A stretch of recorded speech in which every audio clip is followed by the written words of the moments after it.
The wrench slipped from my greasy fingers for the third time, clattering against the concrete driveway like my patience hitting rock bottom. Nothing like wrestling with a 20-year-old Honda at midnight to remind you that life's a comedy where you're both the punchline and the guy who forgot his lines. "Simon, you're so dramatic sometimes," came Talia's voice through the kitchen window, followed by that musical laugh I used to love, the one that now made my stomach twist like a pretzel in a blender. I froze, wrench halfway to the oil pan. She was on speakerphone again, probably with Derek Voss, her so-called work husband from the tech firm. These late-night strategy sessions had become as regular as my car breaking down, and about as suspicious as a politician's promise. "Derek thinks you're just going through a midlife crisis," Talia continued, her voice carrying that conspiratorial tone she used to reserve for me. "All that time at the boxing gym, mentoring Maya at work, it's textbook male insecurity." My jaw clenched hard enough to crack walnuts. Maya Crandall was my assistant at the insurance consortium, 24 years old and sharp as a tack. She was also the reason Talia had been monitoring my schedule like a prison warden, demanding passwords to my phone and email like some digital dictator. "Maybe I should just file for divorce," Talia said, her voice dropping to a whisper that somehow carried perfectly through the night air. "Take everything. He's probably cheating anyway." I sat there in the darkness, engine oil on my hands and betrayal in my ears, thinking about how marriage was supposed to be about trust. Apparently, nobody told Talia that memo came with a return receipt. The conversation continued for another 20 minutes, full of intimate jokes and shared references that should have been ours. When Derek's voice finally faded and the house went quiet, I finished changing the oil in complete silence, my mind racing faster than my pulse. 3 days later, Talia made her move. I came home from work to find her standing in our kitchen like an avenging angel in a power suit, manila envelope clutched in her manicured fingers like a weapon of mass destruction. "We need to talk," she announced, her voice carrying all the warmth of a January morning in Minnesota. "About what?" I asked, though the envelope pretty much answered that question. She slammed the papers on our kitchen table with enough force to rattle the salt and pepper shakers. "About your affair with Maya, about how you're never home anymore, about how you've checked out of this marriage completely." I stared at the divorce papers, feeling like I'd been sucker punched by reality. "Talia, I'm not having an affair. Maya is my assistant. We work together. That's it." "Right." Her laugh was bitter enough to curdle milk. "Late nights at the office, weekend training sessions, all those cozy little mentoring sessions. You think I'm stupid?" "I think you're paranoid," I said, which in retrospect was probably not the most diplomatic response. Her eyes flashed with enough fire to power a small city. "Paranoid? I'm protecting myself from a cheating husband who thinks he can play me for a fool." "Well, guess what, Simon? I'll take everything. The house, the savings, your precious car, everything." She spun on her designer heels and stormed out, leaving me alone with the papers and a growing certainty that my wife had lost her mind. Or maybe she was projecting her own guilt onto me like some twisted psychological magic trick. That night, I did something I'd never done before. I checked Talia's phone. She'd left it charging on the nightstand, protected by a passcode I'd seen her enter 100 times. Her birthday backwards, not exactly NSA-level security. My hands shook as I scrolled through her messages, hoping I was wrong, praying I was just being paranoid myself. I wasn't. The text thread with Derek read like a romance novel written by someone with no imagination and questionable morals. Months of messages, intimate photos, and plans for secret meetings.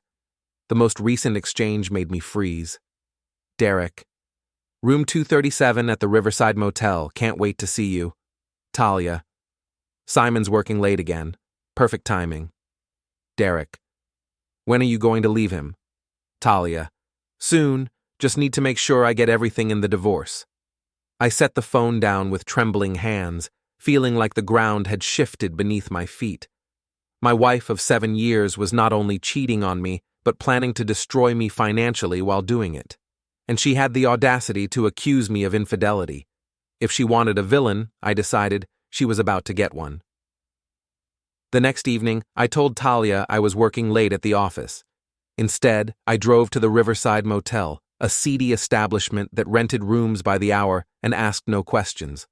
Derek's silver BMW was parked outside room 237, gleaming under the neon sign like a beacon of betrayal. I sat in my car for 20 minutes, watching the shadows move behind the curtained window, feeling my marriage dissolve in real time. When I couldn't stand it anymore, I got out and walked to Derek's car. The BMW was unlocked, because who expects trouble at a cheating motel? I popped the hood and disconnected the battery cables, then opened all 4 doors and turned on every electrical system I could find. When Derek tried to start his car later, he'd get nothing but clicking sounds and confusion. For good measure, I left a note under his windshield wiper. Next time, try a hotel with better security cameras. Your friendly neighborhood mechanic.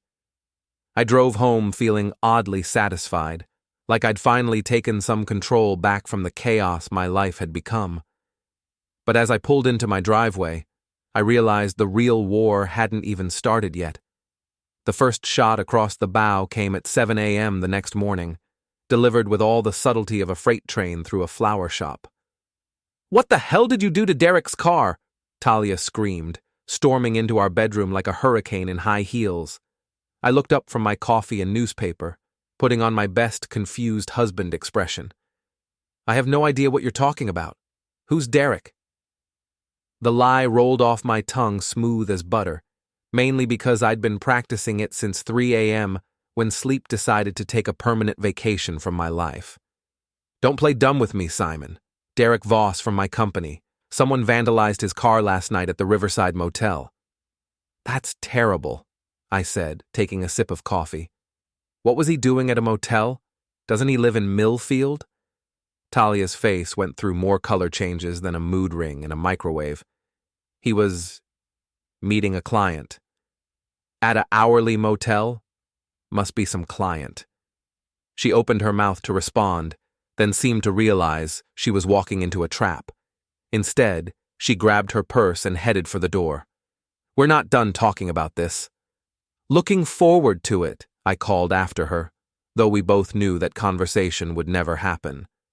What I didn't expect was how quickly the story would spread through our small town's gossip network. By lunchtime, half the people at Murphy's Diner were talking about the mysterious car vandalism at the Riverside. By evening, someone had connected Derek's name to the incident, and by the next morning, Talia's friend, Jenna Pike, was calling with damage control strategies. I knew this because I was in the garage when Jenna arrived, and our house had thin walls and loud voices.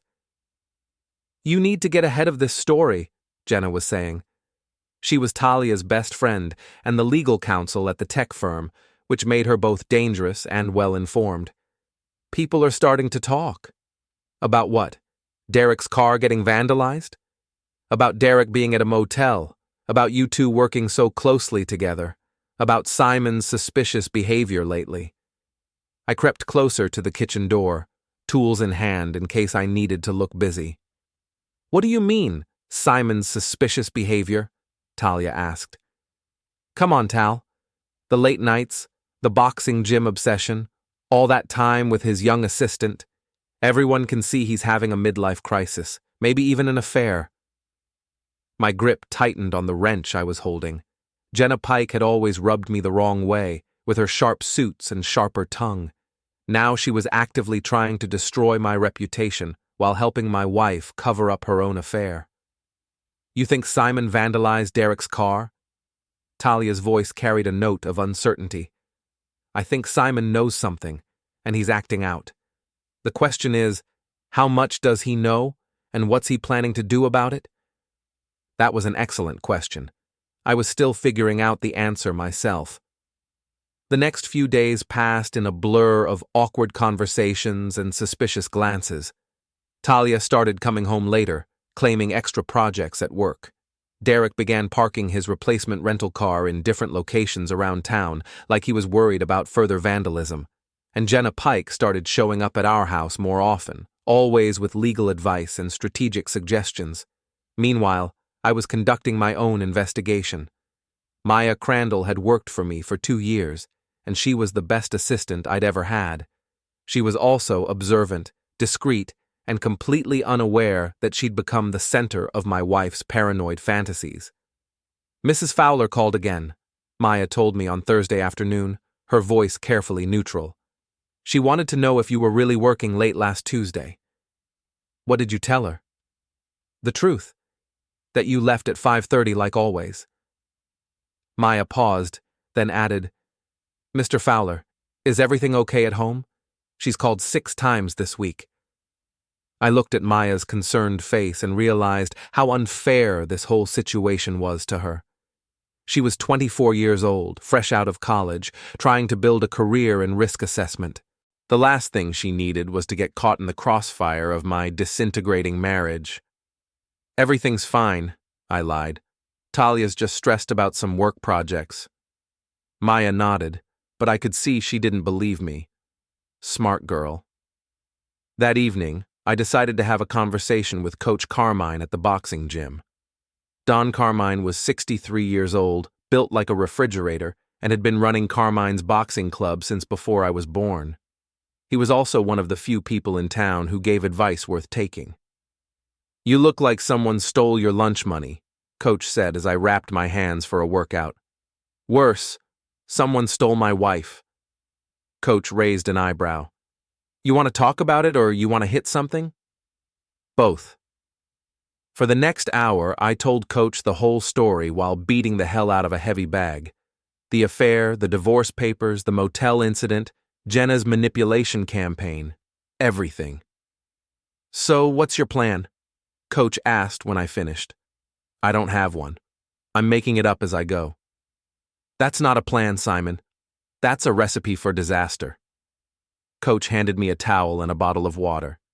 You want my advice? Stop reacting and start thinking. Your wife and her friends are playing chess. You're playing checkers. What do you mean? I mean they're 3 moves ahead of you. They've got their story straight, their alibis lined up, and their legal strategy mapped out. What do you have? A vandalized BMW and a bad attitude. Coach laughed. That's a start. But if you really want to win this thing, you need to be smarter than them. And you need to be patient. Patient? Let them make mistakes. They will, because people like that always do. They get overconfident, sloppy, and when they do, you'll be ready. I left the gym that night with a new perspective and a developing plan. Coach was right. I'd been reacting instead of thinking, playing defense instead of offense. It was time to change the game. The opportunity came sooner than I expected, wrapped in a manila envelope and delivered by Talia herself. I need you to sign these financial disclosure forms, she announced over breakfast, sliding the papers across the table like she was dealing cards in a poker game where she held all the aces. I scanned the documents while sipping my coffee, noting the detailed requests for bank statements, investment portfolios, and asset valuations. Everything a divorce attorney would need to divide marital property. This seems premature, I said. We haven't even tried counseling. Counseling? Talia laughed, but there was no humor in it. Simon, we're past that point. You've been emotionally absent for months. The affair with Maya was just the final straw. For the 100th time, I'm not having an affair with Maya. Right. And I suppose you have an explanation for why she's been texting you at all hours. I looked up from the papers. What texting? Talia pulled out her phone and showed me a screenshot of text messages, my number, Maya's name, and a conversation that definitely never happened. Can't wait to see you tonight, read one message supposedly from Maya. Simon's response was equally damning. Talia will be at her book club. Perfect timing. I stared at the fabricated evidence. Talia, I never sent these messages. This is fake. Please, I have the screenshots right here. Screenshots can be faked. Check my actual phone. You could have deleted them. The circular logic was maddening, but also revealing. Someone had gone to a lot of trouble to create fake evidence against me. The question was who and why. "I'll sign your papers," I said finally. "But I want something in return." "You're not in a position to negotiate." "Actually, I am. See, I've been doing some research of my own." I pulled out my own manila envelope, watching Talia's expression change from smug confidence to nervous curiosity. "What's that?" "Financial records.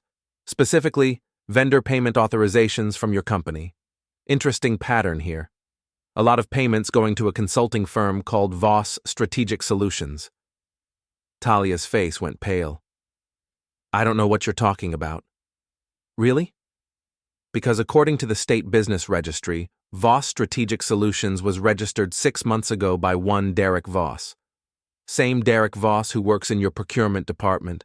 Same Derek Voss whose car got vandalized at the Riverside Motel."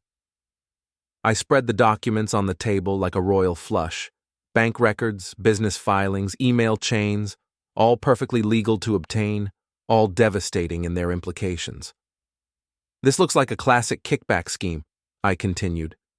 "Derek approves vendor contracts, you authorize payments, and money flows to Derek's shell company. Very clever, except you left a paper trail wide enough to drive a truck through." Talia stood up abruptly, knocking over her coffee cup. "You don't know what you're talking about." "Maybe not, but I know someone who would.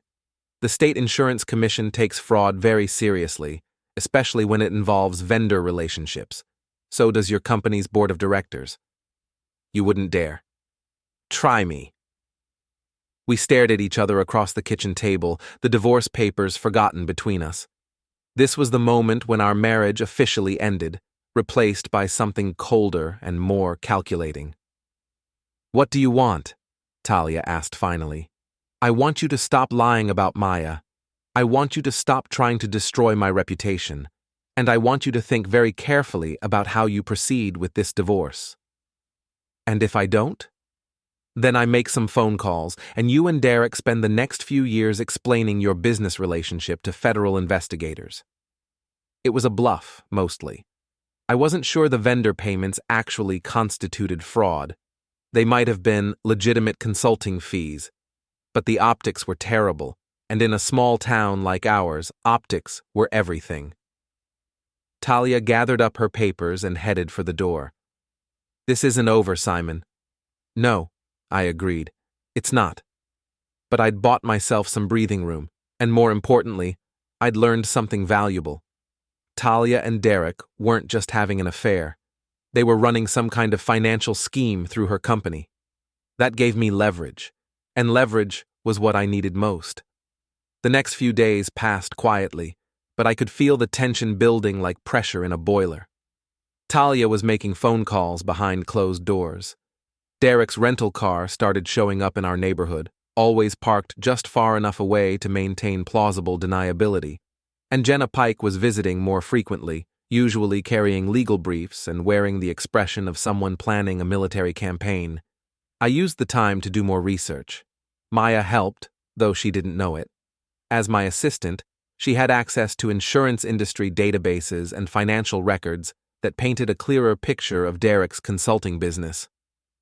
"This is interesting," Maya said on Friday afternoon, showing me a computer screen. Voss Strategic Solutions has contracts with 6 different companies, but they're all subsidiaries of the same parent corporation. "Which parent corporation?" "Techflow Industries, the same company your wife works for." I leaned back in my chair, pieces of the puzzle clicking into place. Derek wasn't just running a simple kickback scheme. He was systematically billing multiple divisions of the same company for consulting services, probably for work that was never performed. "Maya, I need you to do me a favor. Can you run a financial analysis on these contracts? Cross-reference the payment schedules with Techflow's quarterly reports?" "Sure, but why?" "Because I think we're looking at something bigger than vendor fraud. I think we're looking at embezzlement." Maya's eyes widened. "Mr. Fowler, if you're right about this..." "I know. It changes everything." That weekend, while Talia attended another mysterious work conference, I drove to the state capitol to meet with an old friend from college. Jack Morrison worked for the state attorney general's office, specializing in white-collar crime. We'd kept in touch over the years, mostly through holiday cards and occasional phone calls. "Simon Fowler," Jack said, greeting me in the lobby of the state office building. "What brings you to the big city?" "I need some advice about a potential fraud case." Jack's expression grew serious. "Official advice or friendly advice?" "Friendly, for now." We found a quiet coffee shop near the Capitol building, and I laid out everything I'd discovered. The vendor payments, Derek's shell company, the multiple contracts with TechFlow subsidiaries. Jack listened without interrupting, occasionally making notes on a legal pad. "This is good work," he said when I finished. "Very thorough. What's your personal involvement in this?" "Derek is having an affair with my wife. She's trying to divorce me and claim I'm the one cheating." Jack whistled low. "That's a hell of a motivation for fraud investigation. Is it enough for a case?" "Maybe. The pattern you've identified is definitely suspicious. But we'd need more than suspicious. We'd need proof of intent to defraud." "What kind of proof?" "Email communications discussing the scheme, bank records showing personal use of company funds, testimony from someone on the inside." I thought about Talia's text messages with Derek, the late-night phone calls, the careful coordination of their schedules. I might be able to get that. "Simon, be very careful here. If you're thinking about recording conversations or accessing computer systems without permission, you could be looking at criminal charges yourself. What if the evidence came from a concerned employee who discovered it in the normal course of business?" Jack studied my face. "That would be different. Whistleblower protections would apply. But the employee would need to be acting independently, not at your direction." I nodded, understanding the distinction. I couldn't ask Maya to spy on TechFlow, but if she happened to discover evidence of fraud during her legitimate work for the insurance consortium. "Thanks for the advice, Jack. Simon, whatever you're planning, just remember, revenge is a dish best served cold. Don't let your emotions make you do something stupid." I drove home that evening with a clearer sense of purpose. Talia and Derek thought they were playing a game where they made the rules. It was time to show them that some games have federal regulations. Monday morning brought unexpected visitors to TechFlow Industries. Maya called me at 8:15, her voice tight with excitement and concern. "Mr. Fowler, something's happening at Mrs. Fowler's company. There are government cars in the parking lot, and people in suits carrying boxes of files." I felt my pulse quicken. Government cars? FBI, I think. And maybe state investigators. The whole building's in lockdown.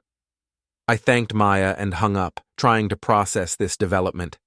I hadn't contacted any federal agencies yet. Jack Morrison had advised patience and proper evidence gathering. Someone else had triggered this investigation. My phone rang 20 minutes later. Talia, calling from what sounded like a very quiet office. "Simon, we need to talk. Now." "About what?" "Don't play games with me. I know you're behind this." "Behind what?" "The FBI raid on our office.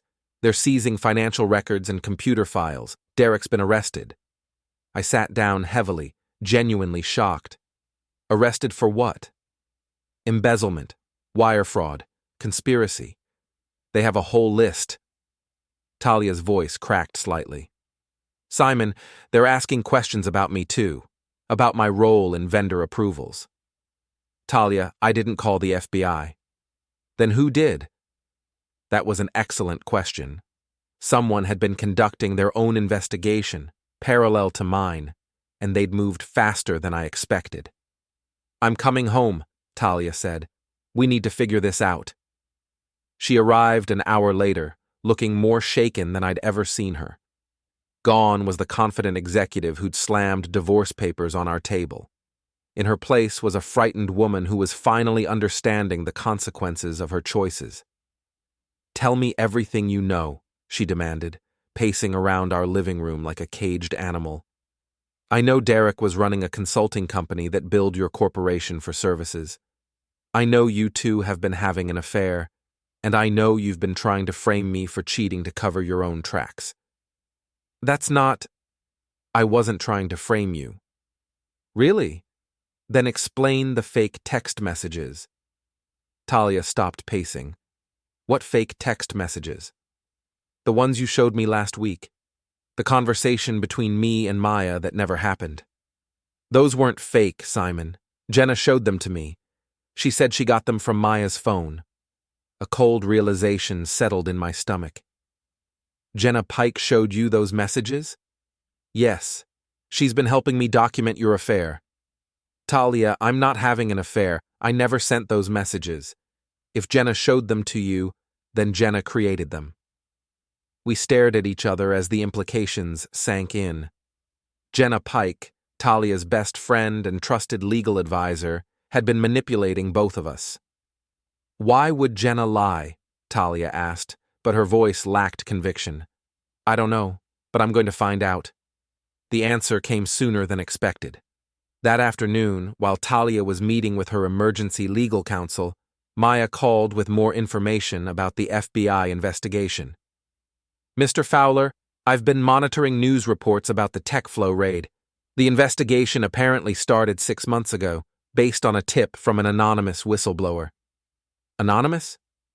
Yes, but here's the interesting part. The tip specifically mentioned Voss Strategic Solutions and its connections to multiple TechFlow subsidiaries.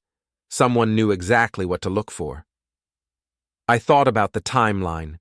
6 months ago was when Derek registered his consulting company. It was also around the time that Talia's behavior toward me began changing, becoming more suspicious and accusatory. Maya, I need you to research something for me. I want to know everything you can find about Jenna Pike's professional background, previous employers, legal cases, any disciplinary actions. Is this related to the TechFlow investigation? I think it might be related to everything. Maya's research skills were impressive when properly motivated. By the end of the day, she'd compiled a comprehensive dossier on Jenna Pike that painted a disturbing picture. Jenna had worked for 3 different law firms in the past 5 years, leaving each position under questionable circumstances. At her previous firm, she'd been investigated for client confidentiality violations. Before that, she'd been suspended for unauthorized access to computer systems, and before that, she'd been fired for falsifying billing records. But the most interesting discovery was a lawsuit filed 2 years ago by her former employer, alleging that Jenna had stolen client files and used confidential information to manipulate stock prices. The case had been settled out of court, with sealed records and a non-disclosure agreement. Mr. Fowler, Maya said, handing me the printed reports, I think Ms. Pike might be running some kind of long-term con game. I studied the documents, seeing a pattern of manipulation and betrayal that stretched back years. Maya, I think you're right, and I think Talia and I have been her latest marks. That evening, I confronted Talia with Maya's research. We sat in our living room, surrounded by financial documents and legal papers, trying to piece together the scope of Jenna's deception. She's been playing us against each other, Talia said, her voice hollow with realization. The fake text messages, the advice about divorce strategy, even introducing me to Derek in the first place. Wait, Jenna introduced you to Derek? At a company party 6 months ago. She said he was single, charming, and looking for someone sophisticated. Talia laughed bitterly. I thought she was being a good friend. She was setting you up, both of us. But why? I thought about the timeline again, cross-referencing it with Jenna's employment history. When did Jenna start working at TechFlow? About 8 months ago, right after she left her previous firm. And when did she first suggest that I might be cheating? 7 months ago. She said she'd noticed you working late, spending time with Maya. The pattern was becoming clear. Jenna had joined TechFlow, identified Derek as a potential accomplice, seduced him into the embezzlement scheme, then manipulated Talia into an affair to provide cover for their financial crimes. When the scheme started unraveling, she'd tried to frame me as the cheating husband to distract from her own activities. "There's something else," I told Talia. "I think Jenna is the one who called the FBI." "What? Why would she turn in her own conspiracy?" "Because Derek got greedy, or careless, or both. She probably realized the scheme was about to be discovered, so she turned him in first to avoid prosecution. Classic criminal strategy. Be the first to cooperate, and you get the best deal." Talia stared at the documents spread across our coffee table. "So she destroyed our marriage for money?" "She destroyed our marriage to cover up her crimes. The money was just a bonus." We sat in silence for several minutes, processing the magnitude of Jenna's betrayal. My wife had been manipulated into an affair, I'd been framed for infidelity, and our entire social circle had been turned against us, all to provide cover for an embezzlement scheme. "What do we do now?" Talia asked. "Now we make sure Jenna Pike gets exactly what she deserves." The confrontation happened at Murphy's Diner on a Thursday evening, orchestrated with the precision of a military operation and the subtlety of a sledgehammer through stained glass. I'd spent 3 days planning it, coordinating with Maya, Coach Carmine, and even Jack Morrison from the Attorney General's office. The goal was simple: get Jenna Pike to confess her manipulation in front of witnesses while recording everything for the FBI investigation. Jenna arrived at 6:30, punctual as always, wearing her standard uniform of sharp suit and sharper attitude. She slid into the booth across from me, ordering coffee and projecting the confidence of someone who believed she'd already won. "Simon, I have to say, I'm surprised you wanted to meet, especially after everything that's happened with Talia and Derek." "I wanted to thank you," I said, keeping my voice neutral, "for being such a good friend to my wife during this difficult time."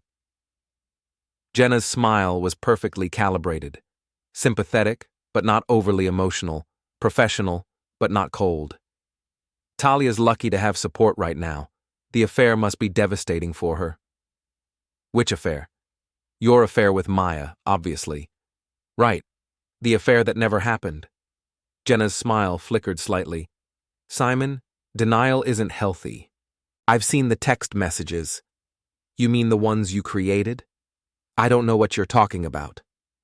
I pulled out my phone and placed it on the table between us, making sure the recording app was visible. "Jenna, we need to have an honest conversation.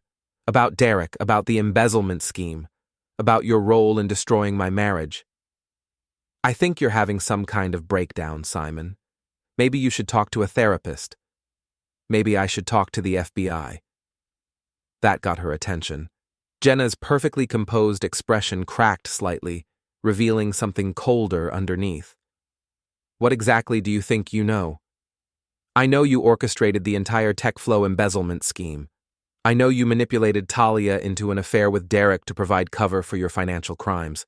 And I know you created fake evidence to frame me for cheating." "That's an interesting theory. Can you prove any of it?" "Actually, yes." I signaled to Maya, who was sitting at the counter pretending to read a magazine. She walked over and slid into the booth next to me, carrying a laptop bag and wearing the expression of someone who'd discovered something important. "Jenna Pike," Maya said, opening her laptop. "Age 34, graduate of Midwest Law School, employed by TechFlow Industries for 8 months. Also, the anonymous whistleblower who reported Derek Voss to the FBI."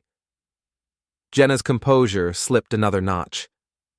"I don't know who you think you are, but I'm Maya Crandall, senior analyst with the State Insurance Consortium. I've been investigating financial irregularities at TechFlow as part of our routine audit process." It was a beautiful lie, delivered with complete conviction. Maya had practiced it for hours, and it sounded perfectly official. "During my investigation," Maya continued, "I discovered that the anonymous tip to the FBI came from a computer at the Millfield Public Library using a temporary email account created specifically for that purpose. The same library where you've been checking out legal research materials for the past 6 months." Jenna was starting to look genuinely nervous. That's circumstantial evidence. Maybe. But I also found the original files you used to create the fake text messages between Simon and me. They're still in the metadata of the images you sent to Talia. That's impossible.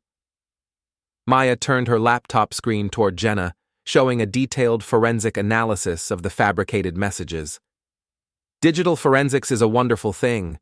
Every image file contains hidden information about when and how it was created. These messages were generated using a text message simulator app, created on your personal computer and edited using Photoshop. I watched Jenna's face as the walls closed in around her. She was realizing that her carefully constructed manipulation had left a digital paper trail that could be followed and analyzed. "Here's what I think happened," I said, leaning forward. "You joined TechFlow 8 months ago, specifically to run a financial scam. You identified Derek as a potential accomplice and seduced him into creating the shell company. But you needed a distraction, something to keep management focused elsewhere while you looted the vendor accounts. So you manipulated my wife into an affair," I continued, "fed her fake evidence of my infidelity, encouraged her to file for divorce, and turned our entire social circle against me, all to create a soap opera that would distract from your embezzlement scheme. And when the scheme started falling apart, you turned Derek in to save yourself. Classic criminal behavior: betray your accomplices before they can betray you." Jenna sat in silence for a long moment, her legal mind probably calculating options and escape strategies. Finally, she spoke. "You can't prove any of this in court." "Maybe not beyond a reasonable doubt," I agreed. "But I don't need to. The FBI already has Derek in custody, and he's probably telling them everything right now. How long do you think it'll take before he mentions your involvement?" "Derek doesn't know anything about my role in this." "Really?" "Because according to the phone records Maya obtained, you and Derek exchanged over 300 text messages in the past 6 months. Want to bet those messages don't discuss your conspiracy?" Jenna's phone buzzed. She glanced at it and went pale.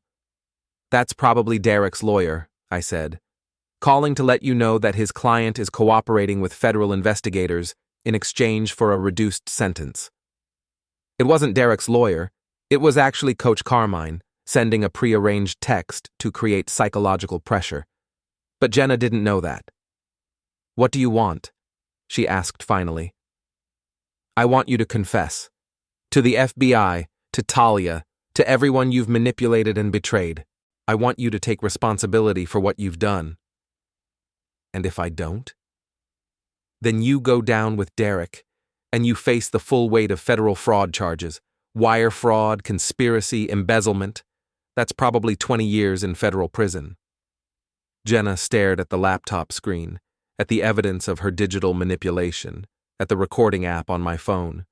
She was a lawyer, and she understood the mathematics of criminal justice better than most people. "I want immunity," she said finally. "Talk to the FBI about that. I'm just a guy whose marriage you tried to destroy." She stood up abruptly, gathering her purse and her shattered composure. "This isn't over, Simon." "Yes, it is."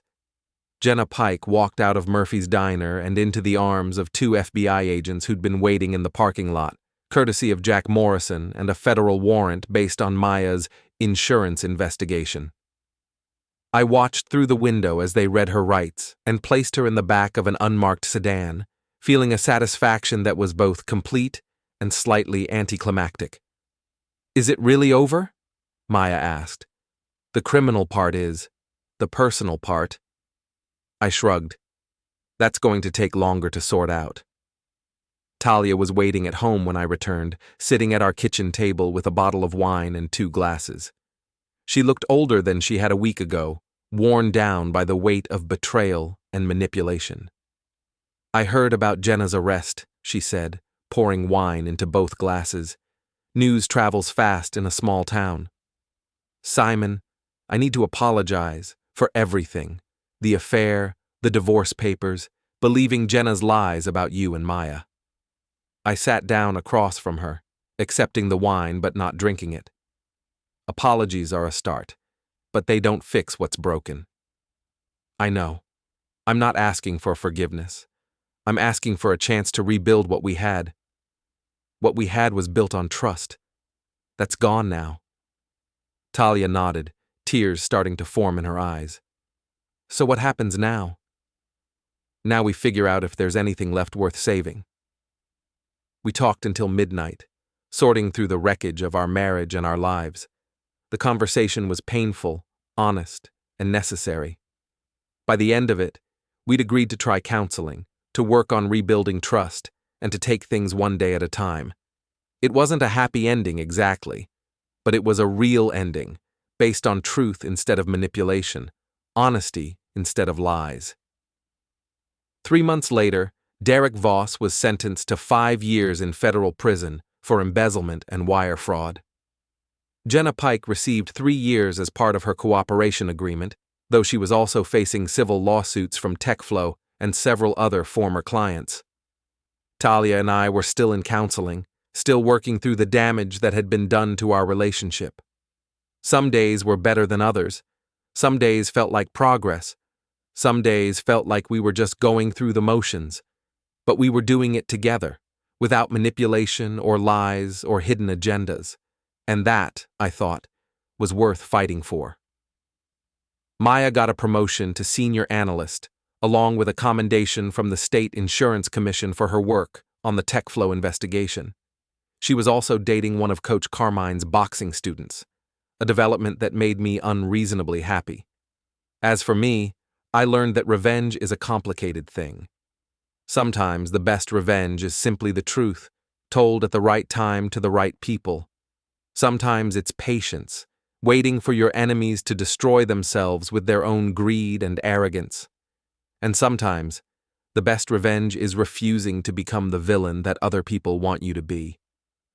Standing in my driveway on a warm spring evening, watching Talia tend to the garden she'd planted as part of her therapy, I realized that I'd won something more valuable than revenge. I'd won my life back,